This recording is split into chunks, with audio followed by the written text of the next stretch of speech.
You may not know this, but June 27th was Multiculturalism Day in Canada. Now, that's a day that comes and goes often with little fanfare, but it was a big day this year for Paul Nguyen.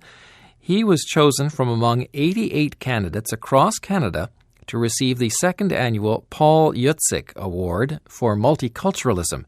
He was honored for his outstanding contribution to improving race relations and promoting diversity and multiculturalism.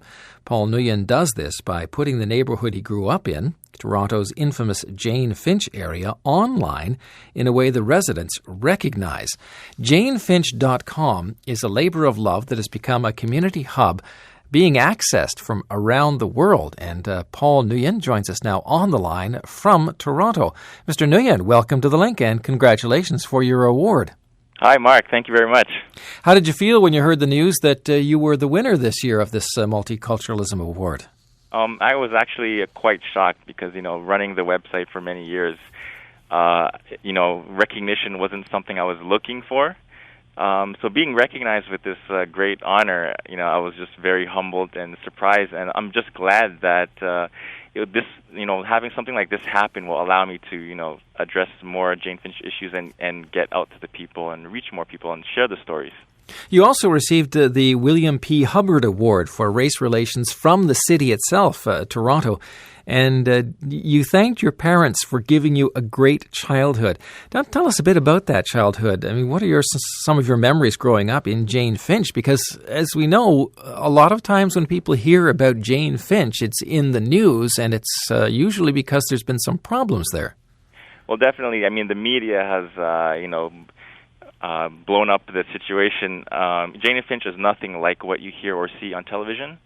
And, growing up in Jane-Finch, I had a pretty typical Canadian childhood. I was involved with street hockey.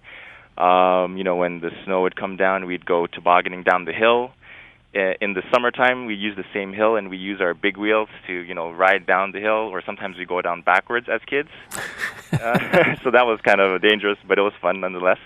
And also during the summertime, there's a lot of apartment buildings in the area, and a lot of adults, would drop down popsicles and freezies for the kids at the bottom, to pick up and eat.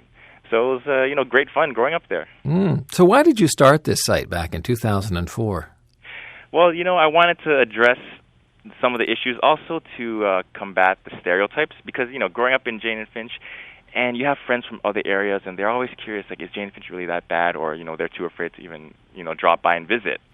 And there's always stories of, people, they're trying to get home to Jane-Finch and they're taking the cab, but the cab would go around the area or drop them, kind of far off, so they have to walk the rest of the way home.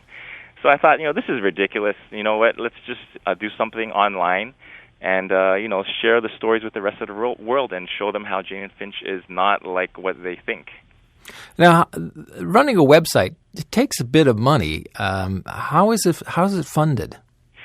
Well, the website is actually not funded at all by any source. Basically, it's funded solely by me. Sometimes I'm not even working, so I'd have to still take care of the site. But like you said before, it's been a labor of love, and money is not an object. So what role does the website now play in helping people in the area and people outside the area understand there's more to it than gang violence and other problems? Well, with the website, initially we started more, distributing entertainment-type pieces, and now I'm trying to, reorganize it and make it more of like a news gathering source.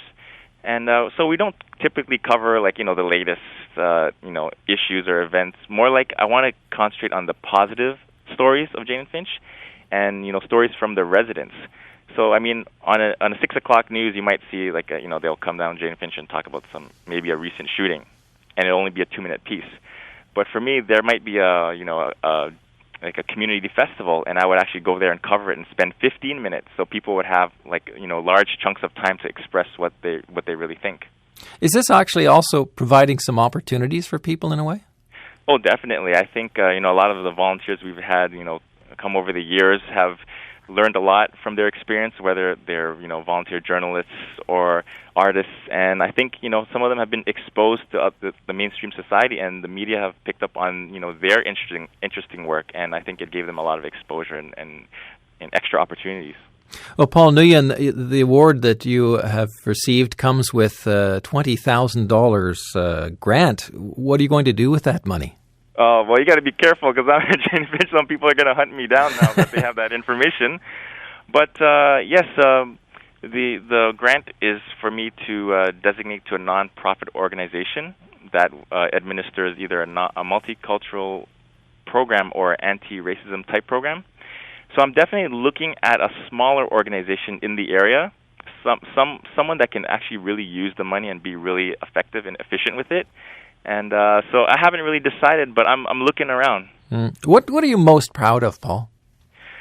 Well, I'm proud of just being a resident part of the community that has had to endure so many battles and struggles, and basically just proving to other residents and also to just the general society that you can be from Jane-Finch, but you don't have to be locked into the stereotype. Just to remind people of the website again, Paul? The website is jane-finch.com. Thanks very much for doing this. Thanks a lot, Marc.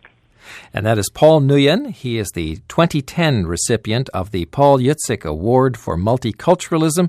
The award commemorates the late Senator Paul Yuzyk's pioneering legacy in establishing multiculturalism as one of the fundamental characteristics of Canadian identity. And as a reminder, once again, the website is jane-finch.com, and we will link to that from our website, which is, of course, rcinet.ca/English.